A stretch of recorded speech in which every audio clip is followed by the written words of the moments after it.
white people that adopt black folks or black kids sometimes can be looked at as a great thing. The different strokes, Phil Drummond type of thing, where it can be a good thing. Shout out to Madonna. Shout out to Angelina Jolie. She's a great mother. They took in some black kids. But then there also have been some cringy stories when it comes to whites raising black kids. Should they raise the black kids like black kids, or should they raise them like white people are raised? This father feels that he is not raising black men. He is raising men. And this is how he explains it himself. I'm not raising black children. I'm raising children. I'm not raising black men. I'm raising men. And whether you are black or you are white, no matter what race that you are, there are certain things about being a man and being a good man when it comes to character and integrity and safeguarding the helpless and sticking up for those who need it. And being a good man of reputation, none of that has to do with skin color. Everything has to do with the character of the man. And like I said, it's probably probably not an answer that some people would say is important, but that's where the world has gone, where we think that the most important thing about us is our skin color or our gender or our sex or our political affiliation or all these different identity politics or the identities that we put on each other, when really we're just human beings on this earth. And there are certain things about being a good person that transcend skin color and age and sex and religion and all of those different things. I love that answer. How? Yeah, it's hard. It's what I feel too. I'm not saying it's right. I'm not saying it's me. It's uniquely, that's how I feel about it. So have you had any tough questions as of yet from your 7-year-old? Yeah. There's questions about skin color, obviously, because it makes a lot of sense, right? It's like whether, and just a call to action for men, right? We grew up on cowboys and Indians and GI Joes and superheroes and stuff. And we all want to feel like a superhero, right? As the male gene, we want to feel like a superhero. And we are a superhero to our children, right? We are a superhero to our children. We are a godlike figure to our children. And we get that opportunity with each and every one of our children that we have. And it doesn't matter where you're at on the socioeconomic ladder or what you have accomplished or who you are a superhero to them. So yes, when my son sees me and he sees me like a superhero, and he can even watch me on TV, and his kids at school say, your dad's going to beat up Conor McGregor. And so I'm like a superhero to him, yet he knows he can't be exactly like me because of skin color, right? I'm sure in his 7-year-old brain, which really he'll understand someday when he's a little bit older, right? So there's the skin color, difference, obviously.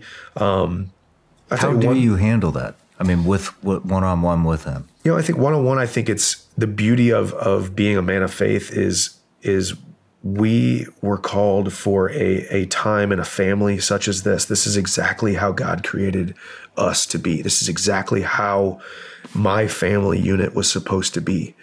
Before I was even born, this is exactly how it was supposed to be. Before you were even born, he knew that you were chosen for me and mommy. And he knew that you were going to have your skin color. And he knew that I was going to have my skin color.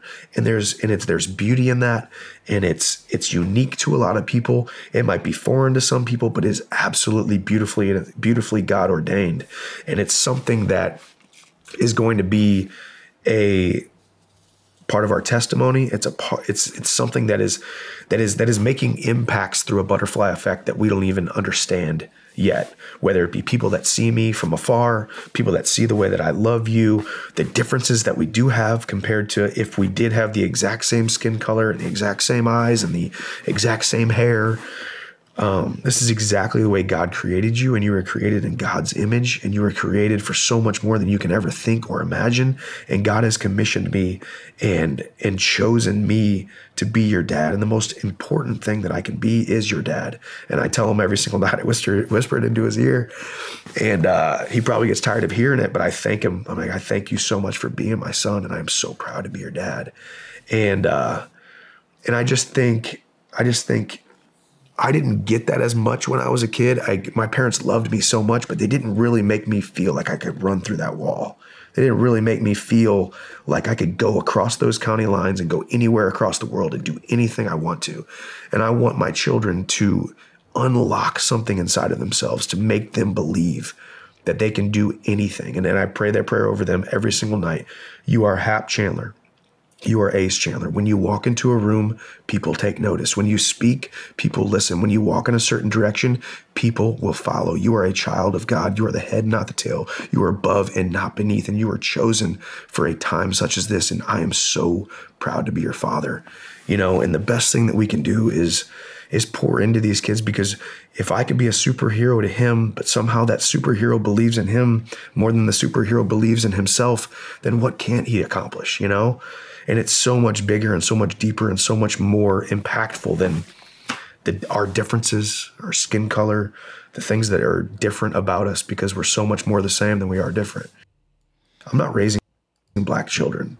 I'm raising children. I think that was okay.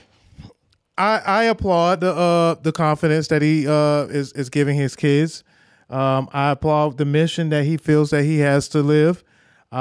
I think that America is not on the same page that he may feel that he is. But, I thought I would feel differently when I first saw the clip and pulled it to talk about today. But, as I hear him out, I think that the guy is doing a good thing, a good job. He sounds like a better dad than most. I agree, Shed. And some folks may say that, we don't see color. Unfortunately, like we just had to see with Frank Tyson, George Floyd, the list is very extensive.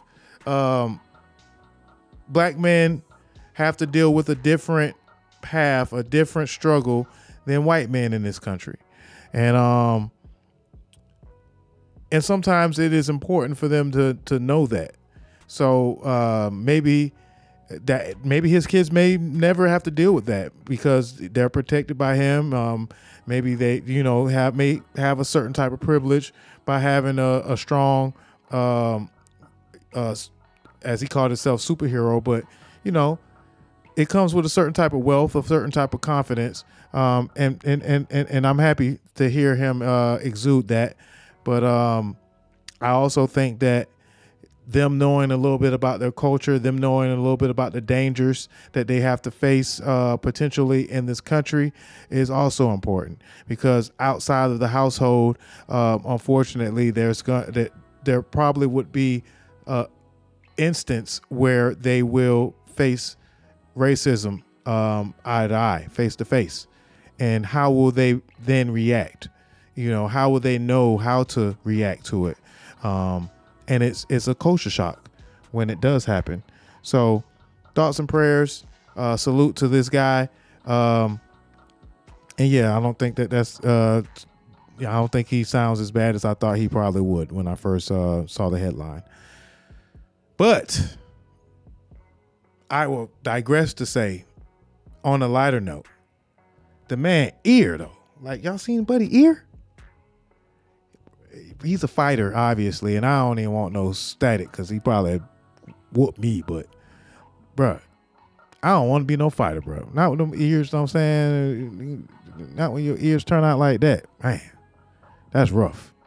Must be a UFC fighter or something like that. But his ears were horrendous. Yeah. Bad jokes, man. Do not beat me up, man. I ain't mean it, man. I ain't mean it, man. Keep doing your thing, man. A salute to you, brother. All right. All right, raising black kids. Hey, that wasn't really what I thought it was going to be. I thought I was going to kind of be triggered by that one. White racists. All right, this was a DEI headline that I picked out, but I think we already talked about enough. As they're going to say on YouTube, I'm race baiting a little too much. Because I already done talked about Drake all damn show for about 2 hours, and we already an hour and a half.